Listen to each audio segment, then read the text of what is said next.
Chris Caruso Bass Guitars. What do we have on the bench today? Well, this is a Flea Active Jazz bass by Fender, and it belongs to a gentleman by the name of Jake Gerbo. He is a local bass player, did a solo album, performed at NAMM. He's worked with various distributors and manufacturers. He has a worldwide audience online, including none other than Jason Momoa, who he is teaching bass online. So what we're going to do is we're going to turn this Fender bass sound into a Music Man sounding bass, is what Jake wants to do. So we're going to take out this Fender styled Music Man pickup and replace it with a Nordstrand pickup. And we're going to take out the 18 volt preamp that Fender has in here, and we're going to replace it with the Boscoe 2-band preamp. This is specifically designed for that 70s Music Man tone, and that's what Jake wants to get at. So that's what we're going to do. You can find Jake's full bio or partial bio in the description of the video. And if you like this video, if you like this type of content, go ahead and subscribe to the channel. And yes, please like the video and hit that notification bell, ring that notification bell so you don't miss any more content or any of my normal custom builds that are coming up as well. So we have the strings off. I have them right here for Jake. And I also got the control knobs off. And now we're ready to go ahead and start taking out the pickup screws. We'll loosen these out. Then we'll flip the bass over and start working on inside the cavity.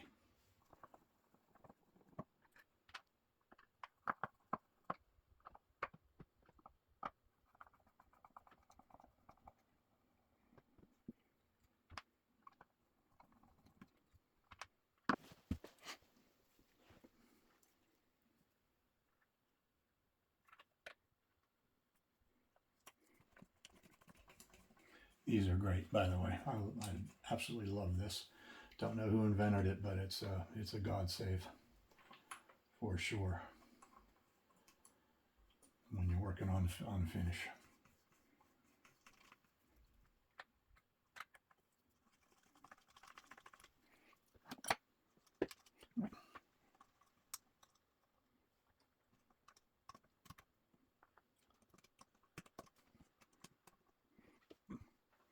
Okay, there we go. Everything is out now. We'll go ahead and flip her over and start working on the control cavity.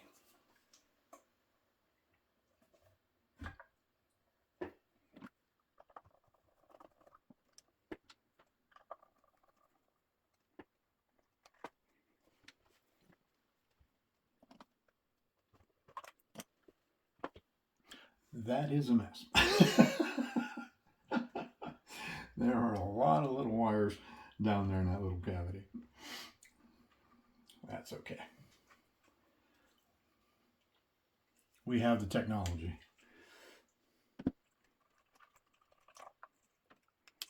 Okay. Yeah, and as he had said, it doesn't look like there's any kind of continuity paint or definitely not any tape down in there. So since this is a passive bass, definitely going to be putting some in, build him a little Faraday cage so that help eliminate some of the noise.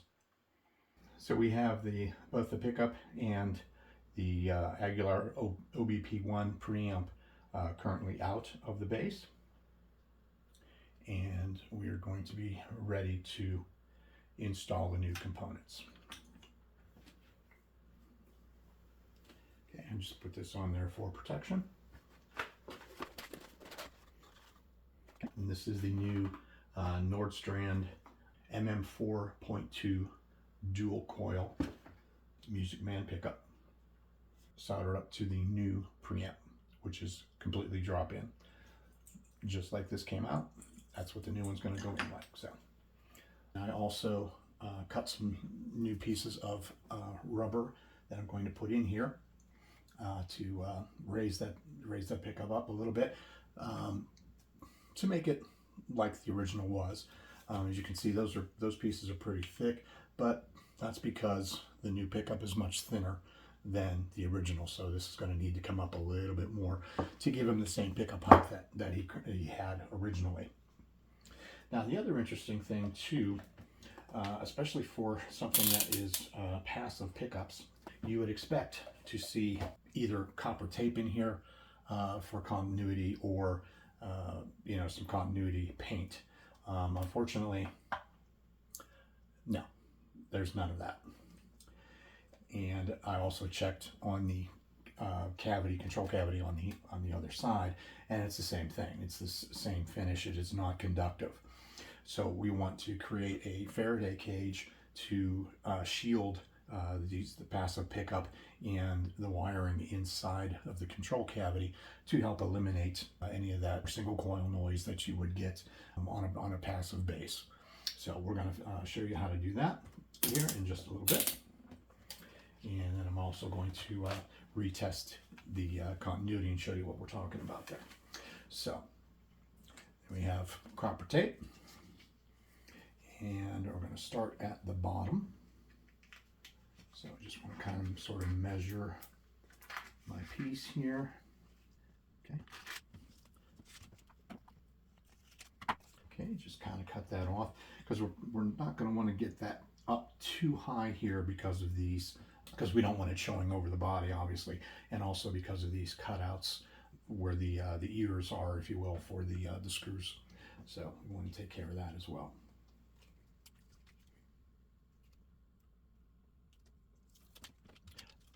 This is not as bad as a lot of people say it is. It does take a little bit of work. It does take a little bit longer than, you know, what you would normally see with you know, cavity conductive paint, but this is actually better. We play a room that all of my active basses sound like passive basses. So there's definitely some funky stuff going on in that room.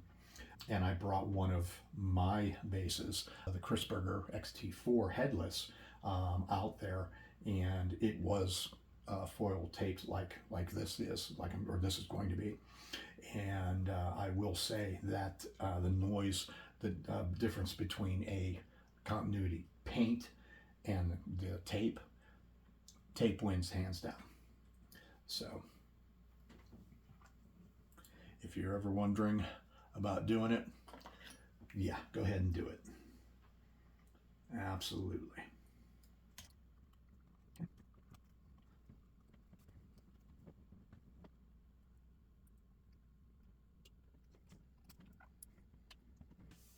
So I'm not done, but as you can see, we got the tape on the bottom and also starting to climb up the sides there a little bit. And that's probably about as high as I'm going to go, again, to keep it below the body line. And I got to cut out the hole where the pickup wire is going to go down into the other cavity.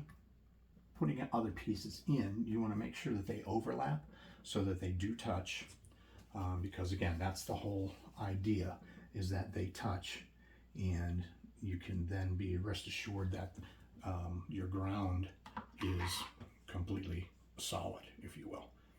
So that's what we want to accomplish here. And that's basically how you do that. I'm going to do the same thing on the other side, the main control panel. There we go. Okay, this is our bridge ground wire. I already went ahead and tinned that, so we're ready to solder that. And yeah, this is going to be a little fun getting this down in there, but again, it is going to be worth it, because this is really going to quiet things down.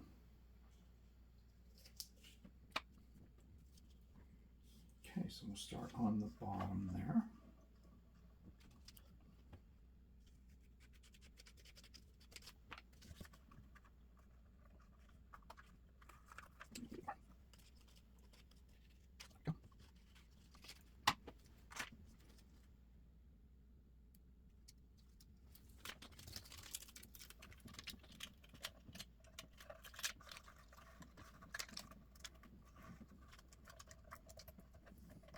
Again, you just smooth it out,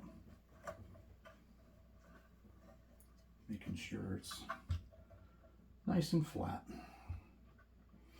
Now for the control holes, I like to use my finger to press down in to get you little divots there, and then I'll go ahead and take my X-Acto knife and cut them out.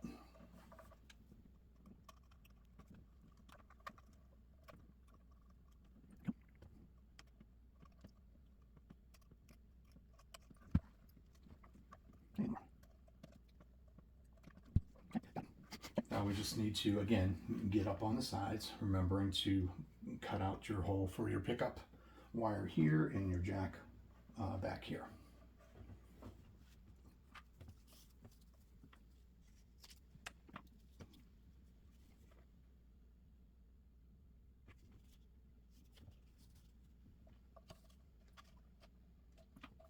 Now that we have the shielding on the inside of the pickup cavity, on the inside of the control cavity, and on the back of the control plate, I'm going to show you how this works. So I have my meter set up here, and what you'll see is I take these two leads and touch them down into the pickup cavity. There we go. So we have a good connection, and that pickup cavity is 100% shielded. And now with the bass turned over, I can check the control cavity for you as well. And there we go.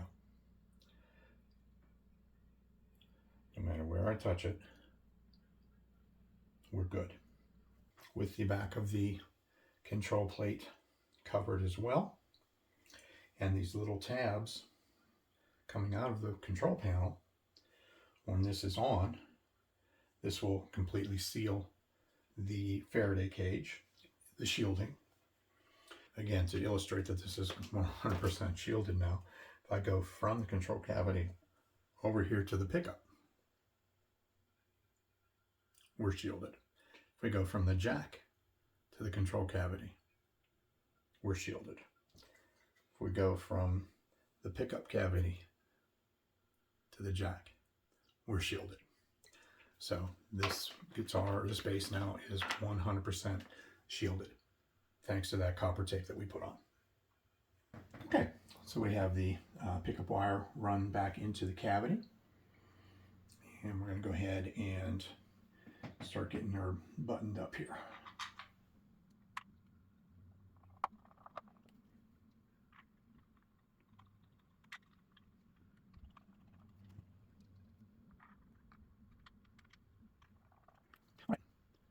And he wanted it the same height as the old pickup, and that actually made it kind of easy. On the Fender pickup, they had it in where these ears were level with the body, so that meant that that much was sticking up from the body. So that's what we're going to do here. So there will be, on this newer pickup, there will be some of the ears sticking up because they're made differently. The overall pickup height will be the same.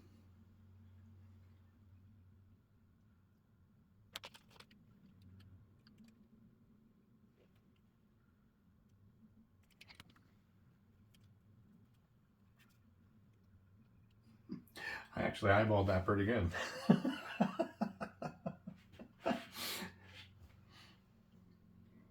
Okay, now we'll flip it over.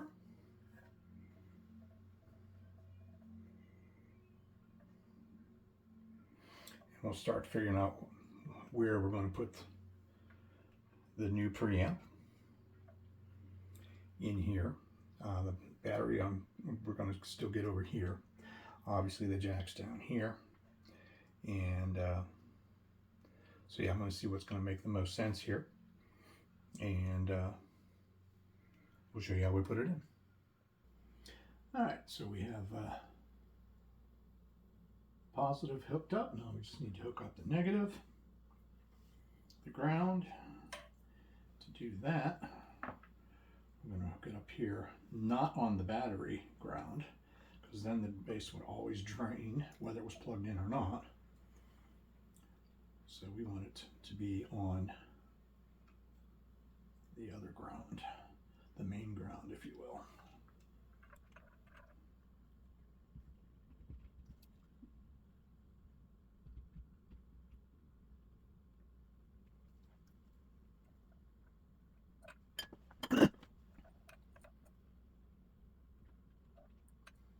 So now we can go ahead and start putting this together.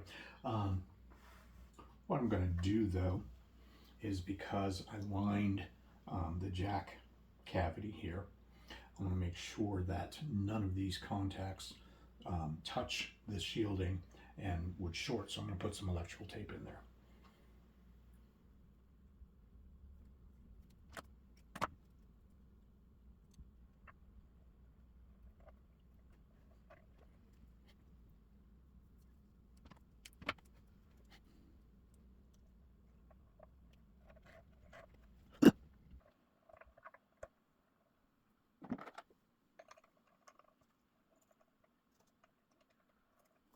Yeah, that is a really tight fit in there.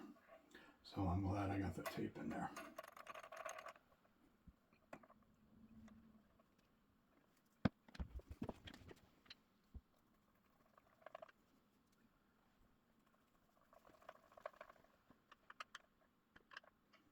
Nice and snug. You don't have to over tighten those.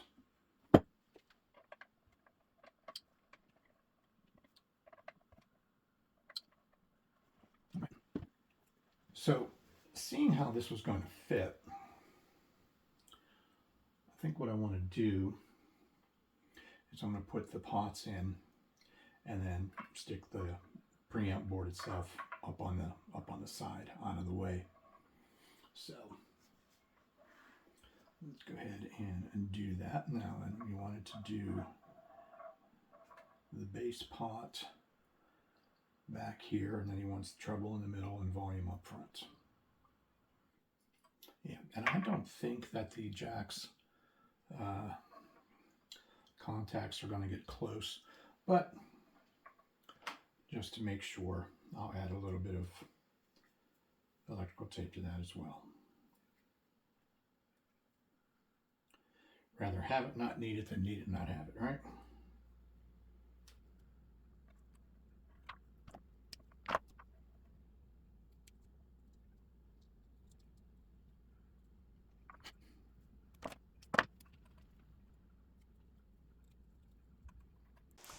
Okay, so now we have the bass all tuned up. We got the DAW set up where the microphone here is picking up my voice, and we have the bass plugged in straight into the DAW. There is no compression, no EQ, other than what's coming from the actual bass.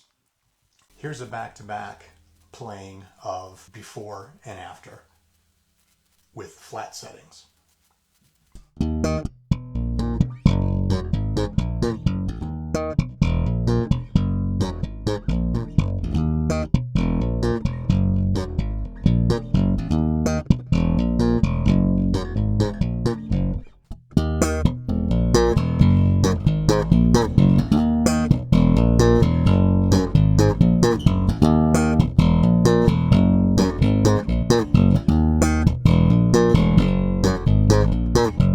Maybe a little bit of rush since they're out there on their 50th anniversary tour.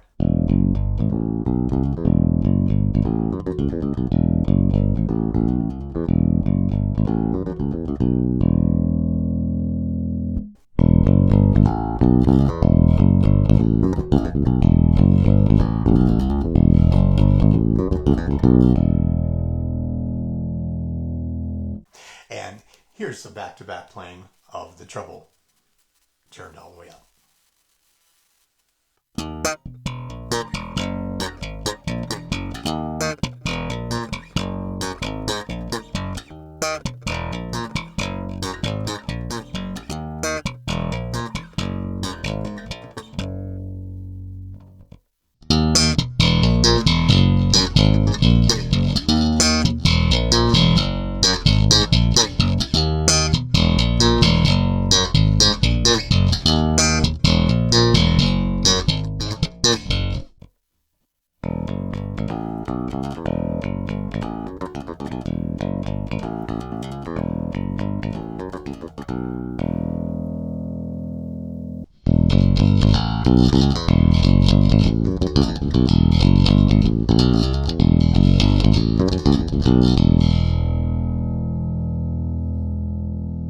Okay, and here's a back-to-back playing of the bass turned up.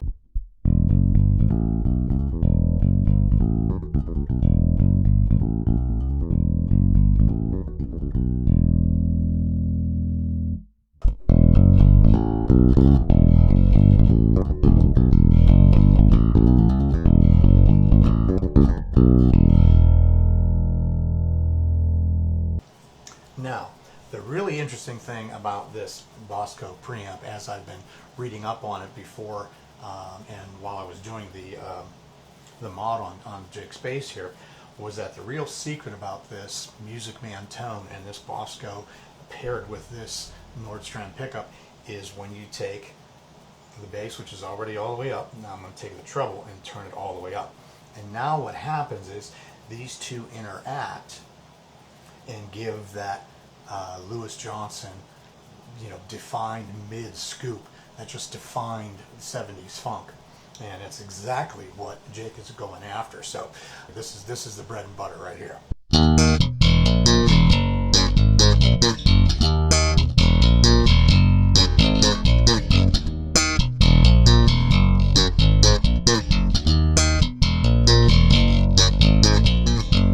All right, to go along with that, just a little bit of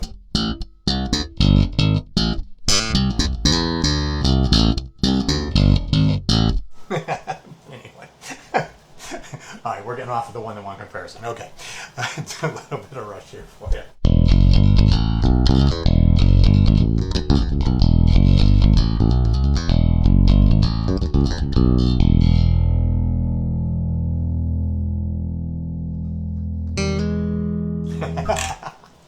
Yeah, a little bit of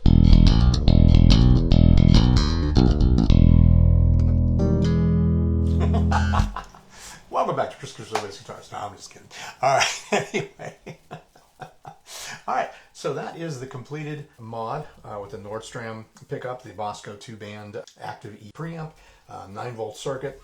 We made it completely shielded underneath the pickup, in the control cavity as well, in the jack, and I showed you the constant conductivity between all points on the bass. So it's absolutely 100% shielded free. Jake should not have any problems with this bass humming, and of course that was my goal. We also put new strings on it. He went to 40s instead of the 45s, and so with that I had to tweak the setup a little bit. The neck was perfect, dead straight. The G string was good, didn't have to do anything with it. With the D string and the A string, I had to raise the saddles just a little bit because of the thinner gauge strings and the fret buzz.